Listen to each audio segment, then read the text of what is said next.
Sebuah kisah mahakarya terbaik dari Esa Mintarja yang sangat populer di masanya, berlatar belakang kerajaan Singasari. Dengan bangga kami persembahkan kepada sahabat Permata TV tercinta semuanya, dengan judul Kisah Pelangi di Langit Singasari.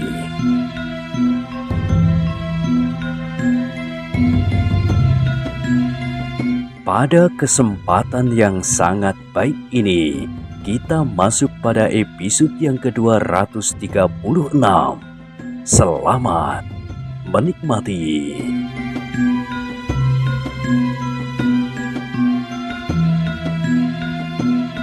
Pada episode sebelumnya telah diceritakan, demikianlah maka kuda Sempana bertempur semakin sengit. Dikerahkan segenap kemampuan yang ada padanya, keringatnya yang mengalir semakin deras, seakan-akan terperas dari tubuhnya. Tetapi senjatanya sama sekali tidak mampu menyentuh Mahesa Agni, apalagi melukainya. Karena itu maka hatinya menjadi semakin bingung dan pepat. Bayangan-bayangan yang mengerikan semakin lama, semakin mencekamnya dalam ketakutan. Ayo Agni, kenapa kau ragu-ragu? Aku laki-laki juga seperti kau. Kalau aku tidak mampu membunuhmu, bunuhlah aku. Tetapi Mahesa Agni tidak menjawab. Sekali-sekali disentuhnya tubuh kuda Sempana itu, kadang-kadang agak keras sehingga kuda Sempana merasakan akibat dari sentuhan-sentuhan itu. Sakit, dan perasaan sakit itu semakin banyak menyengat tubuhnya, hampir di segala tempat. Namun dengan demikian kuda Sempana menjadi semakin bernafsu. Betapapun juga, ia tidak mau menyerah. Ia harus berkelahi sampai selesai. Dibunuh atau membunuh.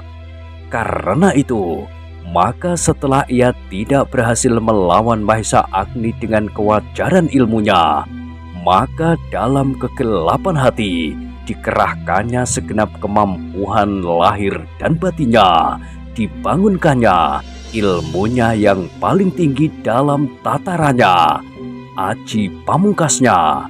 Disalurkannya segenap getaran di dalam dirinya, semua cadangan kekuatannya yang tersimpan di dalam tubuhnya ke dalam tangannya yang menggenggam pedang.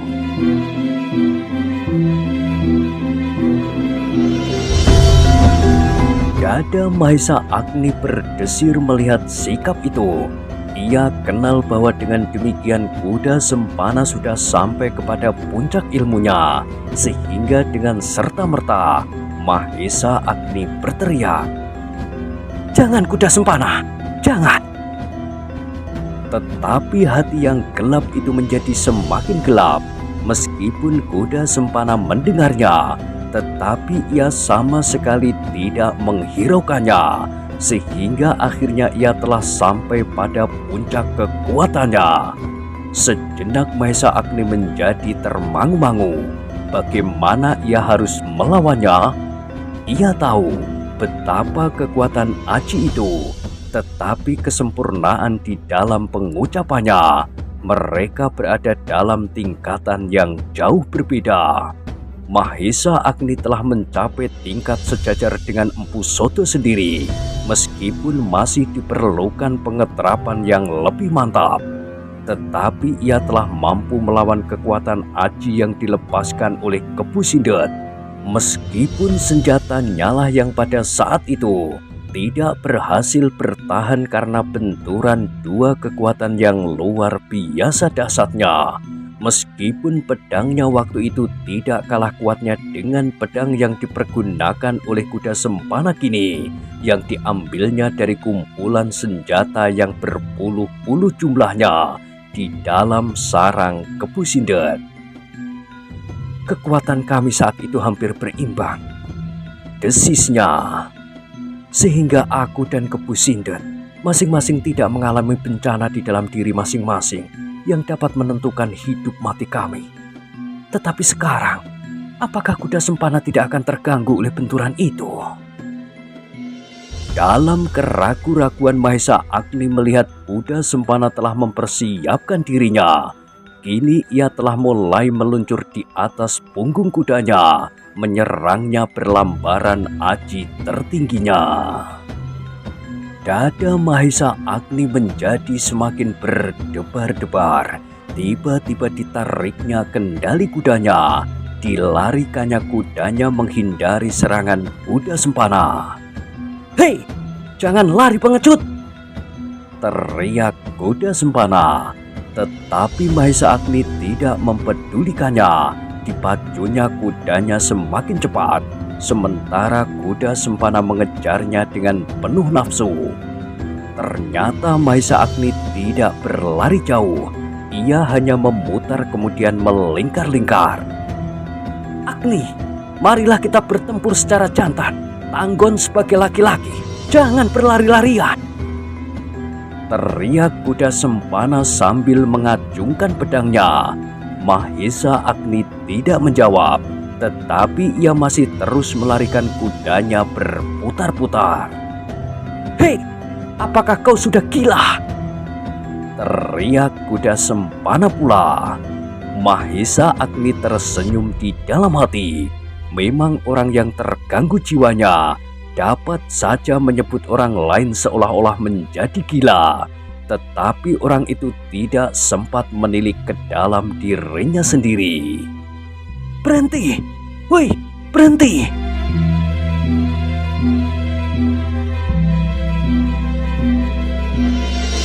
Mahesa Agni tidak menghiraukannya, bahkan kadang-kadang diperlambatnya kudanya, namun kemudian dipercepatnya. Ia menyadari bahwa kuda yang dipergunakan agak lebih baik dari kuda sempana. Sikap Mahesa Agni ternyata membuat kuda sempana menjadi semakin gila. Hatinya yang pepat menjadi semakin pepat. Ia benar-benar sudah tidak dapat membedakan mana yang baik untuk dilakukan dan mana yang tidak. Sedemikian hatinya disaput oleh kekelaman, sehingga tidak dilihatnya lagi cara yang dapat dipergunakannya untuk menyerang Mahesa Agni. Selain satu-satunya yang dapat dilakukannya, melontarkan pedang ke arahnya. Dan ternyata kuda sempana yang sedang kegelapan itu mempergunakan cara itu. Dengan penuh kemarahan, dengan kekuatan aji pamungkasnya, maka dilontarkannya pedangnya ke arah Mahesa Agni yang masih berputar-putar di sekitarnya. Ternyata lontaran pedang yang dilambari oleh kekuatan yang dahsyat itu benar-benar mengagumkan. Seperti tatit yang meloncat di langit itu, pedangnya meluncur dengan kecepatan yang tidak terduga-duga, mengarah langsung ke leher Mahesa Agni. Mahesa Agni terkejut melihat lontaran itu. Kekuatan aji kuda sempana didorong oleh kecepatan berlari kudanya ternyata telah menimbulkan kekuatan yang luar biasa. Dan kekuatan yang luar biasa itu telah diungkapkan oleh lontaran pedangnya mengarah Mahesa Agni. Tetapi Mahesa Agni kini telah memiliki ilmu yang cukup untuk menanggapi keadaan itu. Dengan kecepatan yang luar biasa pula, Mahesa Agni membungkukkan badannya melekat pada punggung kudanya, sehingga tepat pada saatnya pedang kuda sempana terbang di atasnya. Kalau ia terlambat sekejap saja, maka ujung pedang itu pasti sudah melubangi tubuhnya. Kuda sempana memandangi senjatanya yang berlari di atas tubuh Mahesa Agni itu dengan dada yang berdebar-debar.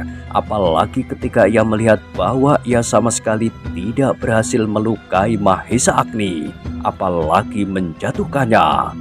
Agaknya anak muda itu tidak selalu mengejarnya meskipun seandainya tidak mematikannya. Tetapi ternyata bahwa pedangnya sama sekali tidak menyentuh sasarannya.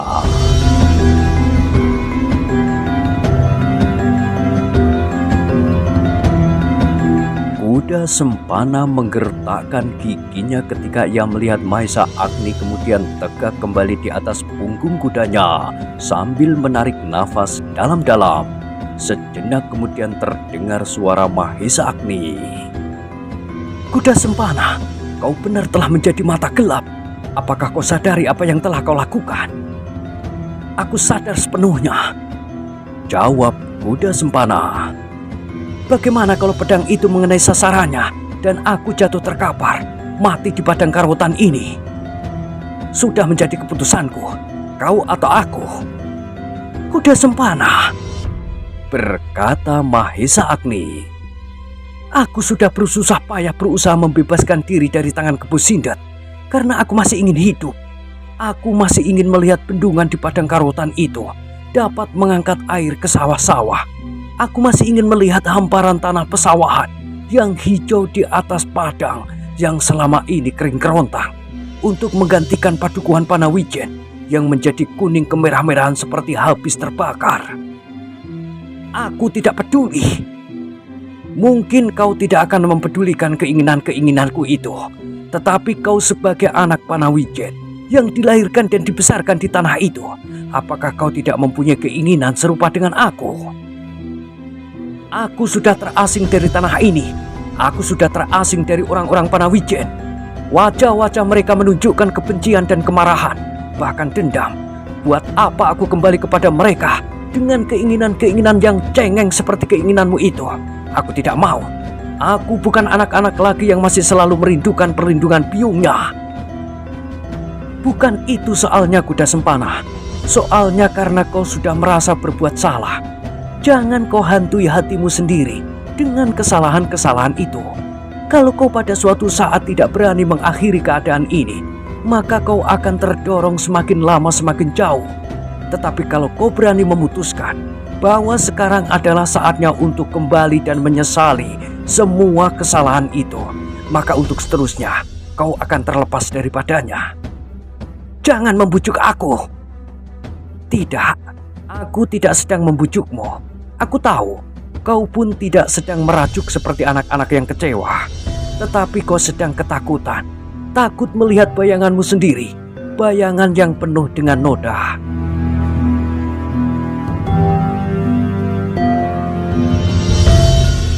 Mahesa Agni berhenti sejenak. Lalu katanya, "Tetapi kesalahanmu kini adalah bahwa kau memandang setiap orang dengan sudut pandangan yang buram.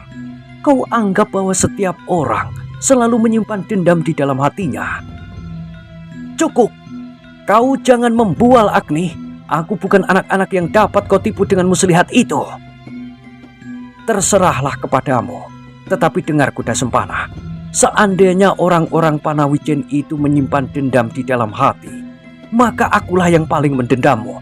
Aku mengalami bencana yang jauh lebih dahsyat dari yang mereka alami.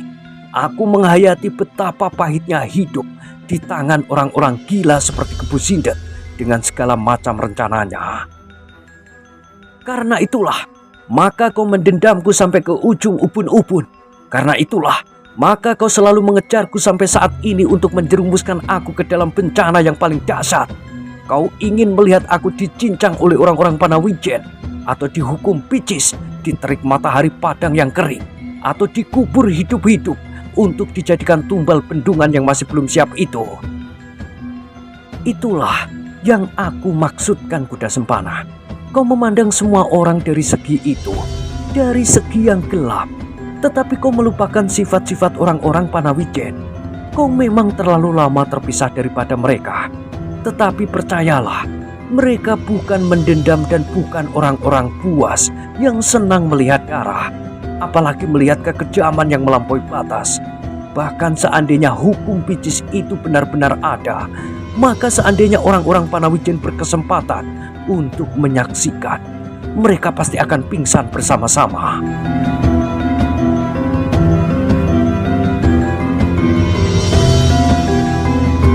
Kuda Sempana mengerutkan keningnya, tetapi tiba-tiba ia berteriak.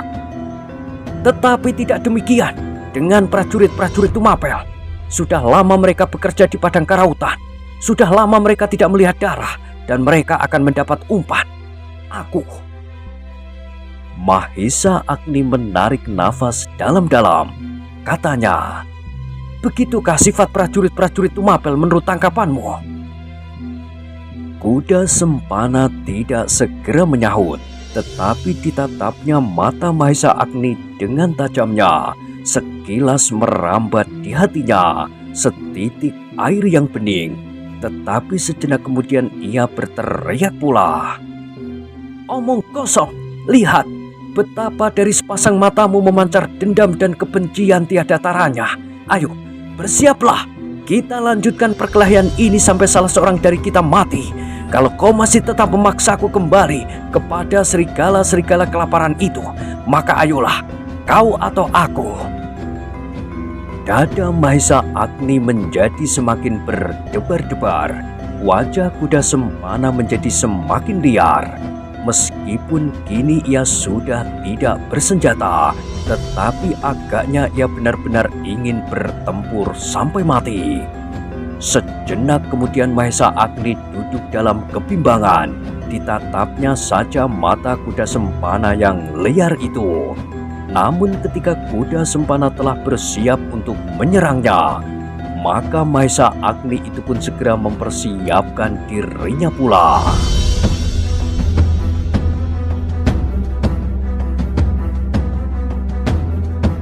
Tetapi tiba-tiba terbersit suatu pikiran yang dianggapnya baik untuk menundukkan kuda Sempana. Sementara itu, kuda Sempana telah mulai pula dengan serangannya. Meskipun tanpa senjata, tetapi Mahesa Agni terpaksa menghindarinya. Ia masih berusaha untuk tidak membuat benturan-benturan dengan kuda Sempana, supaya tidak terjadi sesuatu pada tubuhnya.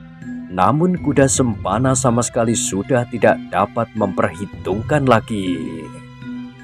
Mahesa Agni yang sedang memikirkan suatu cara untuk menguasai lawannya itu hanyalah selalu mencoba menghindar, berputar-putar dan melingkar-lingkar saja. Di dalam kepalanya bergolaklah suatu pikiran yang meskipun tidak dikehendaki, tetapi agaknya dapat menolong keadaan. Kuda Sempana ternyata menjadi kehilangan pertimbangan karena didorong oleh rasa takut dan cemas akan nasibnya. Bukan karena ia takut mati, tetapi ia tidak mau diperlakukan dengan cara yang mengerikan. Sebab menurut gambaran-gambaran di dalam otaknya, orang-orang Panawijen akan melepaskan dendam yang tersimpan di dalam hati mereka dengan cara yang hampir setiap saat ditemuinya di dalam sarang Kebu Sindet.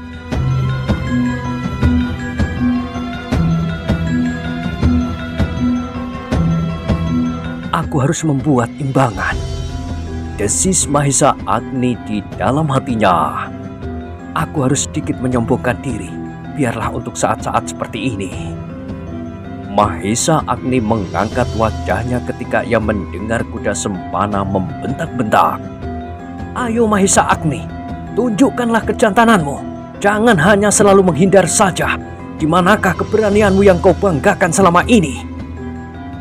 Mahesa Agni mengerutkan keningnya. Sekali ia harus menghindar dan berputar, sementara kuda Sempana sedang memperbaiki keadaannya karena kudanya terdorong beberapa langkah. Kuda Sempana, berkata Mahesa Agni kemudian, apakah kau sudah benar-benar siap untuk bertempur melawan aku?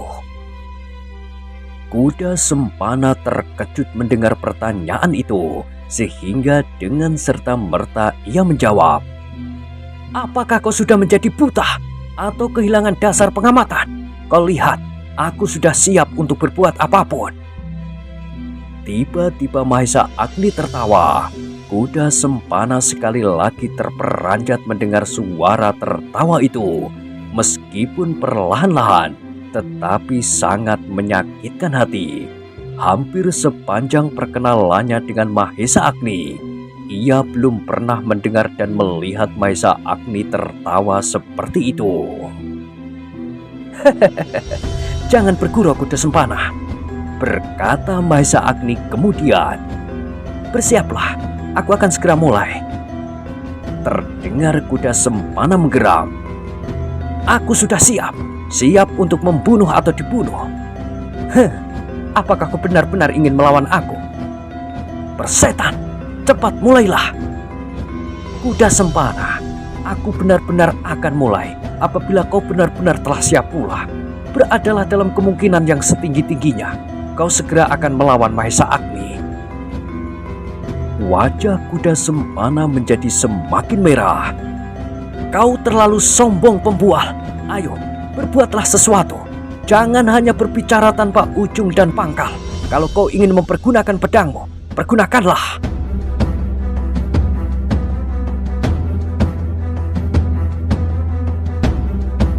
Telinga kuda sempana menjadi semakin sakit ketika ia mendengar sekali lagi Mahesa Agni tertawa, lebih menyakitkan hati. "Kuda sempana, jangan terlampau bernafsu. Sebaiknya kau melihat dirimu lebih dahulu. Siapakah yang kau hadapi sekarang?"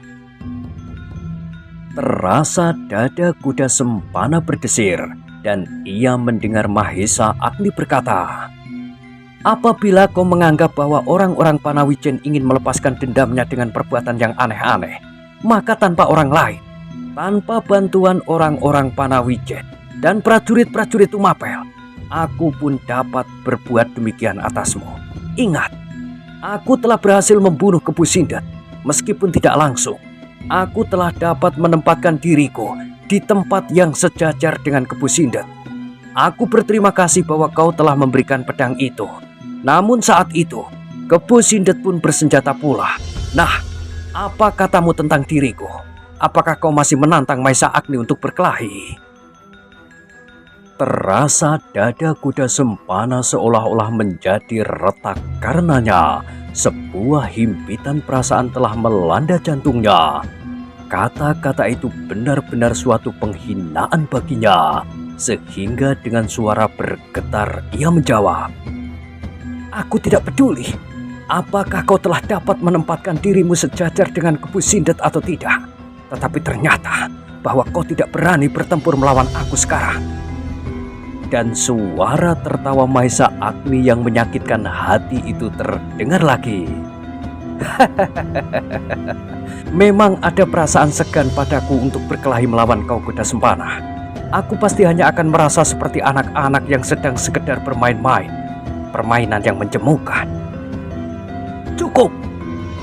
teriak kuda sempana. "Kau sudah cukup banyak menghina aku, Agni.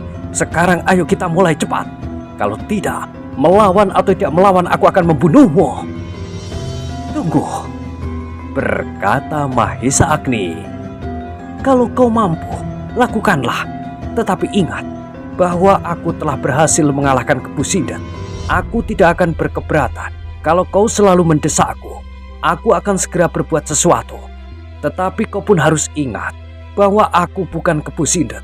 Aku adalah seorang anak Panawijen." Kuda sempana mengerutkan keningnya dan Mahesa Agni berkata seterusnya, "Aku adalah anak Panawijen yang paling dahsyat mengalami akibat dari perbuatanku. Nah, kau akan dapat membayangkan apakah yang kira-kira dapat aku lakukan atasmu. Aku pernah berada bersamamu di dalam sarang iblis itu, sehingga aku dapat mengerti berbagai macam cara yang dipergunakan oleh Kebu Sindet. Bukankah itu yang kau cemaskan apabila kau berada di tengah orang-orang Panawijen?" Kuda sempana tidak segera menjawab.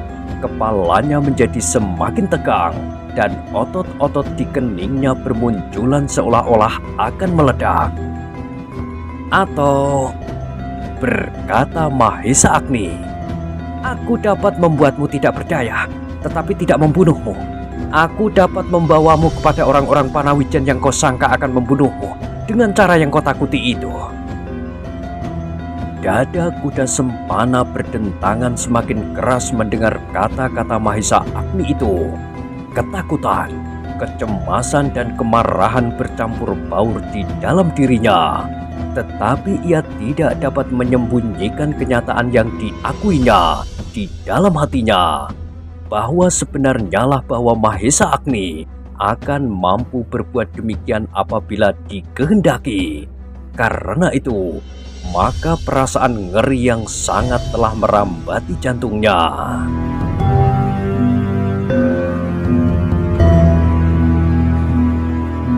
Namun ternyata kuda Sempana menjadi semakin berputus asa. Ia tidak dapat membuat pertimbangan-pertimbangan lagi. Kini ia benar-benar ingin membunuh dirinya, berkelahi dan mati. Tetapi kematian itu akan lebih baik daripada mati di tangan orang-orang Panawijen. Sebelum Mahesa Agni sempat berbicara lagi, maka kuda Sempana sudah menyerangnya pula. Semakin lama semakin dahsyat, dan sekali lagi Mahesa Agni harus melayaninya, seperti melayani adik tersayang yang sedang bermain kejar-kejaran. "Apakah kau tidak mengerti maksudku, kuda Sempana?" bertanya Mahesa Agni. Kuda Sempana tidak menjawab.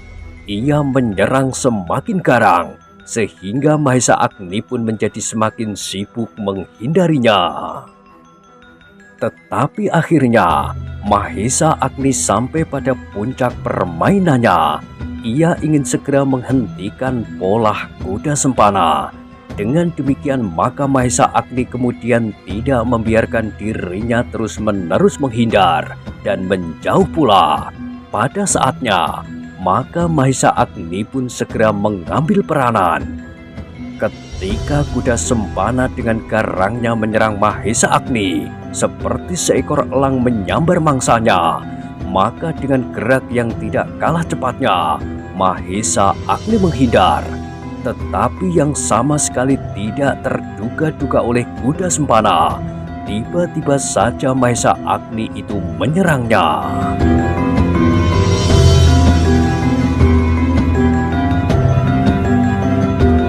Serangan itu dengan tiba-tiba dan terlampau cepat bagi kuda Sempana, sehingga ia tidak mampu untuk menghindarkan diri. Bahkan ia sama sekali tidak mendapat kesempatan untuk menangkis. Yang terasa olehnya kemudian adalah sentuhan ibu jari tangan Mahesa Agni di punggungnya. 2 kali di sebelah menyebelah tulang punggungnya. Meskipun sentuhan itu tidak terlampau keras, tetapi terasa sekujur tubuh kuda Sempana menggigil. Sejenak disadarinya bahwa sentuhan-sentuhan itu tepat mengenai bintik-bintik sarafnya. 2 daripadanya telah tersentuh oleh tangan Mahesa Agni, sehingga tidak bekerja sewajarnya. Terasa kemudian kepala kuda Sempana menjadi pening, dan seolah-olah ia kehilangan saraf keseimbangannya. Terasa padang karautan itu berputar, semakin lama semakin cepat. Bahkan kemudian kudanya dan dirinya sendiri ikut pula berputar. Dengan gerak naluriah, maka ia menarik kekang kudanya dengan sisa-sisa tenaganya yang masih ada sehingga kudanya berhenti. Tetapi putaran yang semakin cepat itu masih terasa membelit dirinya, sehingga kuda Sempana harus memejamkan matanya. Meskipun demikian, ia masih merasakan seakan-akan tubuhnya telah hanyut dalam suatu arus pusaran dari air yang terhisap ke dalam bumi dengan derasnya.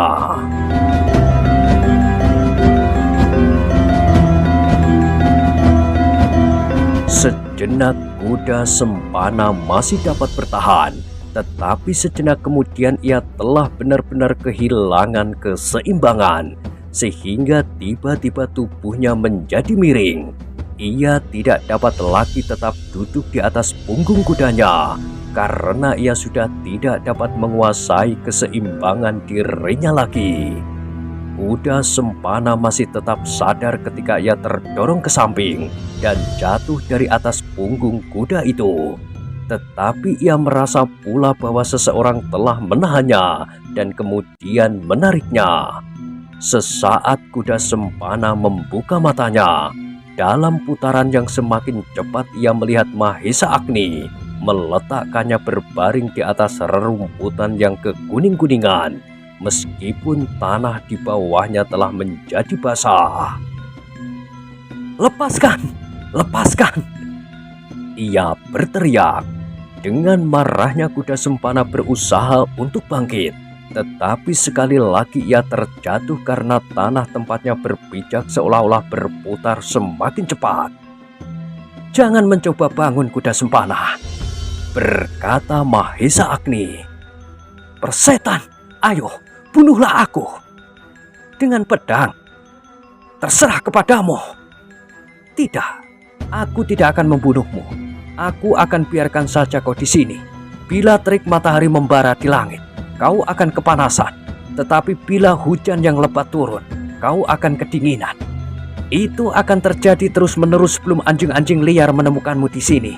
Aku tidak tahu manakah yang lebih puas, anjing-anjing liar itu atau buaya-buaya kerdil di rawa-rawa kemundungan." "Setan!" kuda Sempana mengumpat. "Ayo, bunuh aku." "Ya, aku memang sedang membunuhmu, tetapi tidak dengan ujung pedang. Aku mempunyai caraku sendiri." "Pengecut, pengkhianat, ternyata kau lebih jahat dari Kebu Sindet." Mungkin aku lebih jahat dari Kebu Sindet, tetapi aku kira orang-orang Panawijen itu tidak akan berbuat begitu atasmu." Terdengar kuda Sempana menggeram, tetapi ia tidak dapat membuka matanya. Ia masih merasa dirinya berputar sambil mengumpat-umpat. Ia memegang kedua belah keningnya dengan telapak tangannya, tetapi ia tidak dapat menolong dirinya. Saraf keseimbangannya ternyata sedang terganggu. Tiba-tiba kuda Sempana merasa sentuhan pada punggungnya. Ia merasakan urutan yang menyelusur sisi tulang belakangnya, kemudian sebuah tekanan yang keras, sehingga terasa punggungnya menjadi sakit sekali.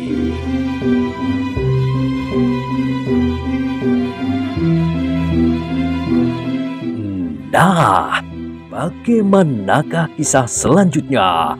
Silahkan ikuti terus kisah Pelangi di Langit Singasari pada episode berikutnya.